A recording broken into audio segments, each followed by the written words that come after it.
Have you ever had this epiphany like me? You've come to the realization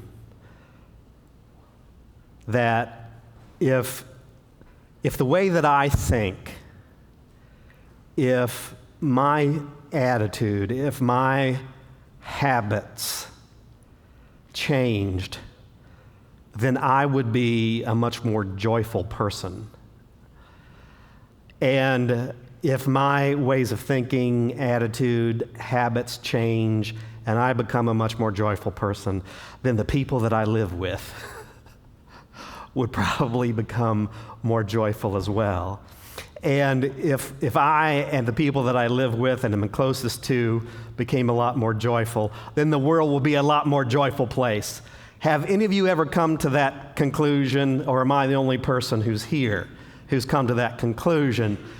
And it might be like me, you have seen somebody, and they are a person of joy. And their life has challenged you. You've looked at their life and you've said, I really want that. I really want that kind of freedom. I want that kind of light in me. I want that kind of depth in me. You desire it. And yet the change that is required in thinking and in attitude and in habit is in itself so challenging that to become that joyful person seems hard to do. At this moment, I'd like an amen or something. I hope that others have been in that struggle with me. In today's reading from the gospel, Jesus is about the business of helping people find joy in themselves, in their families, and in their community. And even we will see, even helping people to create joy in heaven. He's attempting to create joy by getting down to the roots of what people think and of what their attitudes are, and getting down to the roots of their habits. But this is a strange passage of Scripture.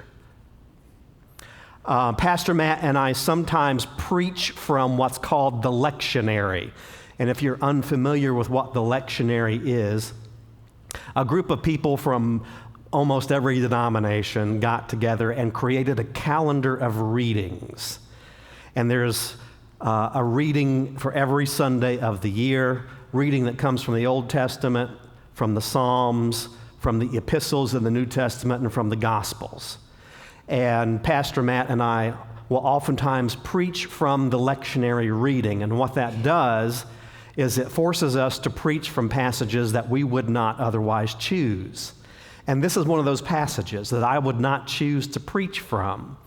If you would read commentaries from scholars about this particular passage, they will say there's a lot of difficulties in interpreting this passage. And yet, here it is. If we're not careful, we can get into the weeds in this passage and miss a central foundational teaching that comes from Jesus that is quite liberating. If I could, let me tell you some of the stuff that may help us to understand this particular passage. We want to see who Jesus was talking to. That'll help us figure out what it means. And according to Luke, he is preaching to his followers, he's teaching his followers, but he is also speaking to a religious sect in the day called the Pharisees. Now, the Pharisees were usually very prosperous businessmen who were also very educated in the Jewish teachings and laws, And they were very influential people in that society. And so Jesus is speaking not just to his followers, but he's speaking to the Pharisees, who have very similar beliefs to Jesus, but in the New Testament, we often find them in conflict and in opposition to Jesus. And so Jesus is trying to offer something to these folks who are close to him in belief, but who are also his adversaries. He's trying to offer something to them that will deepen their experience of joy. And he's going to have a challenge in helping them to hear what he is saying. So he reels them in as if they were a fish on a hook. He reels them in with this story, okay? Here's how they may hear this particular story from Jesus. They're going to hear the story about a rich man who has a manager. And boom, they're going to immediately make connections. In that culture, in that time, Roman Empire, this manager is a member of the household of this rich man.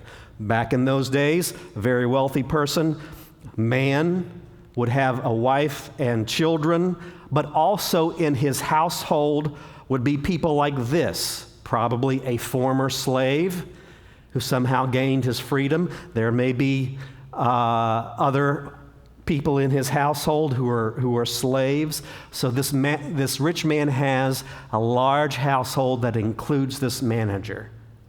And this manager's job is to manage the rich man's business affairs. And the manager makes a living. The people would have heard this. They would have understood this. The manager makes a living by getting a commission on the business of the rich man. So if somebody owes the rich man 100 barrels of olive oil, he's going to tack on some so that he'll have income for himself and for his family. See how that works? That's what they would hear. This is also an honor culture. Some of you here are from honor culture, so you've studied it, you know what it's about. There's a lot at stake for this rich man.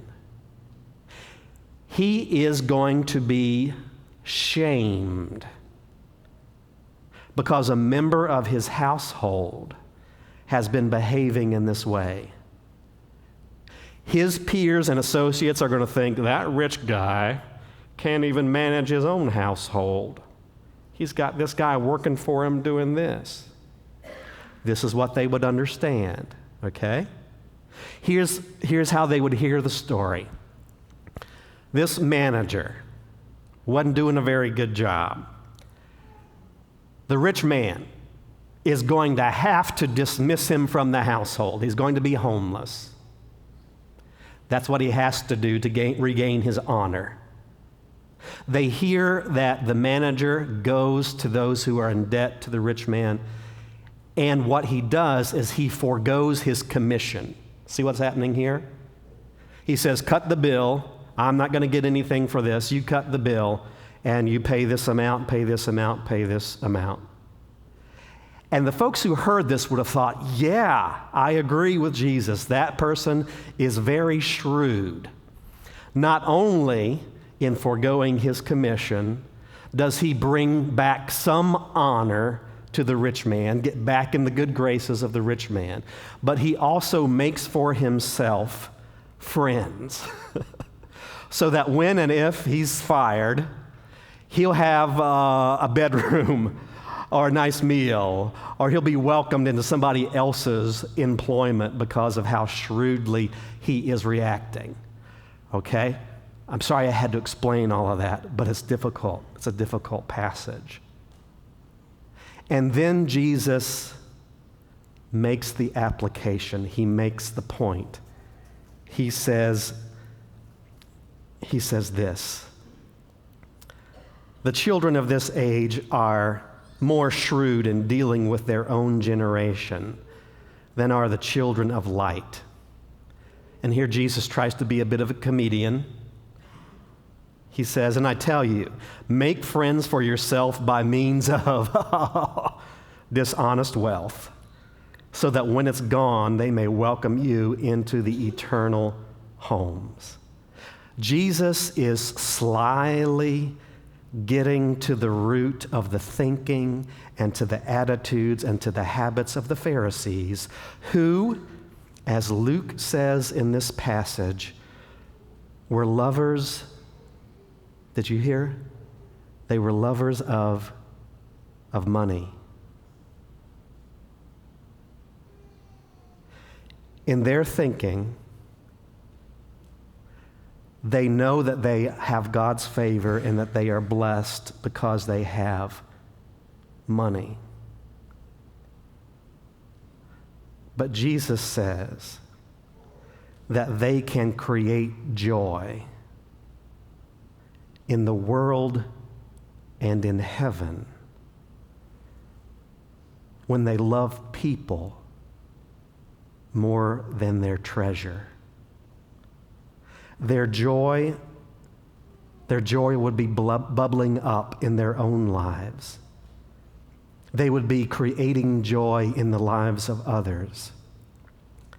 And they would be creating joy in heaven if they would bless others with what they have been blessed with. Okay, now Jesus is going to have a problem communicating that to the Pharisees. That's why he tells this story that kind of comes in the back door with them. Oh, that's what you're talking about. That's what you're saying. He's going to have difficulty communicating, getting down to the roots, getting down to the ways of thinking, getting down to the attitudes and to the habits of the Pharisees. And so he uses this strange story to come in the back door and make this very liberating point. If there were Pharisees present this morning in the congregation of Suncrest United Methodist Church, you would have difficulty hearing this word from Jesus. It would be challenging. Even if Jesus were to stand up and say, and I'm not the only one saying this, the brain scientists are saying this nowadays, you know. The brain scientists are saying that there's a place right here in your brain that wants you to be generous, and if you're not living in harmony with that, you're undermining your own joy. If there were Pharisees present, they would even have trouble listening to the brain scientists. If there were Pharisees present this morning here at Suncrest, it'd be difficult to hear Jesus or the brain scientists, and it'd be difficult to hear a hero of mine, Bishop Desmond Tutu. He's a surprising person to me. This man has been through such difficulties. If you don't know who he is, an Anglican bishop, archbishop in South Africa. He and Nelson Mandela, so influential in leading that country out of apartheid and into a greater freedom, and then leading the country after apartheid is taken away. And if you hear him speak, he is one of the happiest, most joyful people you will have ever met, even though his life has been threatened hundreds of thousands of times. He's a joyful man. He says this. This comes from his book, God Has a Dream. Like humility, generosity comes from seeing that everything we have and everything we accomplish comes from God's grace and God's love for us. In the African understanding of Ubuntu, our humility and generosity also come from realizing that we could not be alive, nor could we accomplish anything without the support, love, and generosity of all the people who have helped us to become the people we are today. Certainly, it is from experiencing this generosity of God and the generosity of those in our life that we learn gratitude and to be generous to others. Is the thought of being joyful, of creating joy through generosity, through the generosity of our time, the little time that we have, through sharing our talent, the little talent that we have, through sharing generously the little treasure that we have. Is that thought getting down to the roots of our thinking and of our attitudes and of our habits? Jesus is saying that there is joy when that gets down deep inside of us and comes out in generosity. There's joy in us. It creates joy in others. And he says it creates joy in heaven.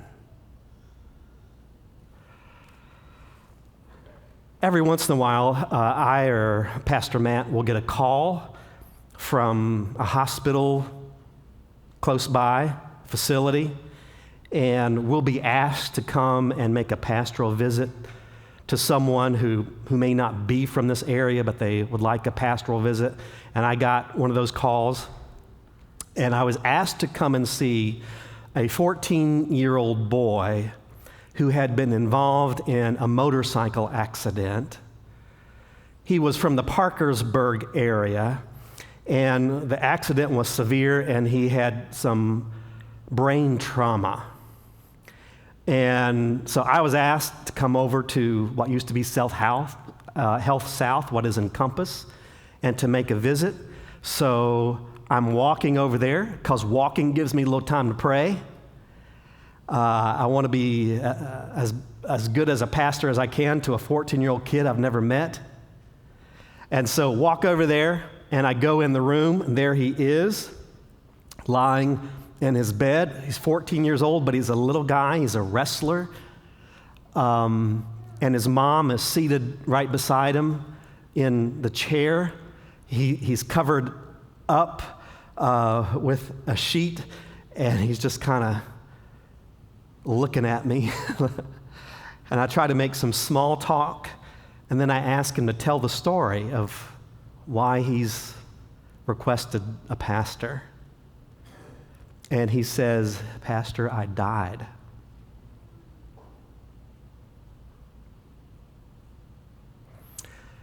He was flown from the western side of the state to Ruby. And when he got to Ruby, he died.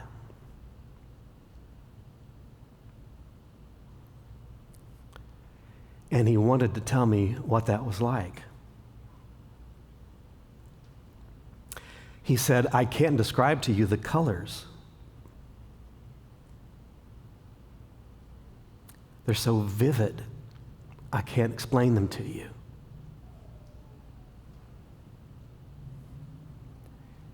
I said, "Did you see anybody?" "I saw my grandfather."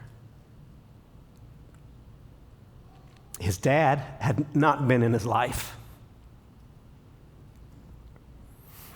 And his grandfather raised him, took him in, gave him everything he wanted, probably gave him his first motorcycle, which was not a good idea. And he said that he met his grandfather there who had died a couple years ago. And he described to me, this is strange, don't ask me to give an explanation for this. He said that his grandfather was wearing a baseball uniform. He loved to play baseball. And he started describing to me his grandfather's uniform down to the stitch. And Mom interrupted and said, "You need to know that his grandpa played in that uniform back in the late 70s. And my son never, ever saw that uniform, but I did. Don't ask me to explain that." And the boy said to me that while he was there was just a profound gratitude and joy for what his grandfather had done in his life.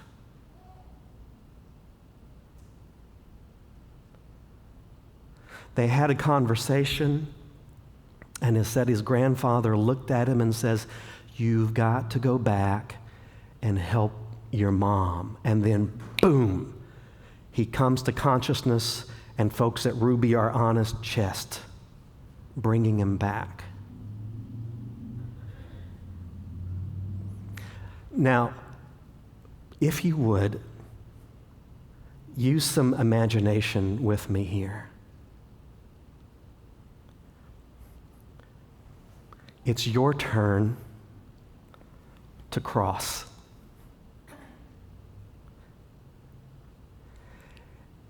And on the other side, who is it that greets you? According to Jesus, there will be folks who greet us, who thank us for the ways in which we bless them here. Jesus has a vision of heaven where apparently we spend a lot of time hearing the stories of how our investment in other people's lives changed their lives and brought them joy. And we will spend time going from person to person saying, "Thank you for investing your time and your talent and your treasure in my life. Because of what you did, I was deeply blessed, and you've brought joy into my life." I think that's profound.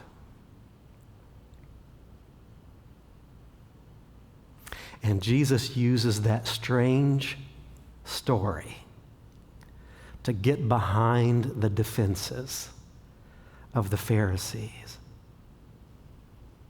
He's trying to get down to the roots of their ways of thinking and of their attitudes and of their habits, so that they could experience deeper joy and so that they could create joy today and in eternity.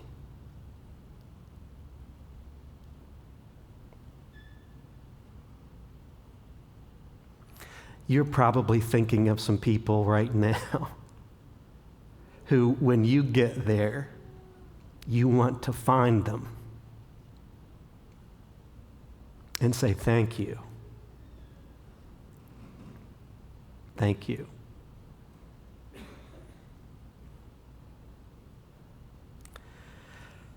What if this morning Jesus has gotten behind your defenses and you're thinking, "I want to be like that someday"?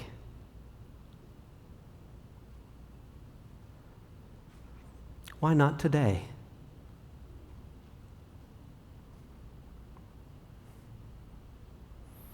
Why not become a follower of Jesus today?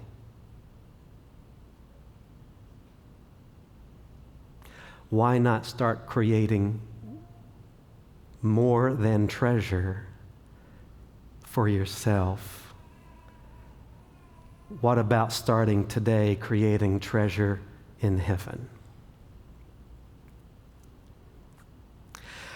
I'm going to ask you to look at a little video clip and imagine that perhaps in light of what Jesus has said, heaven looks something like this.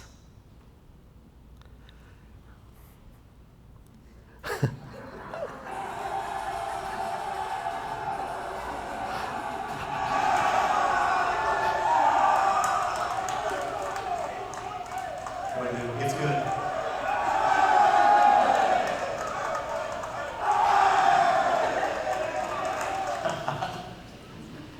What if when we walk through, there are so many people there who greet us and who have such joy because we've invested in their lives.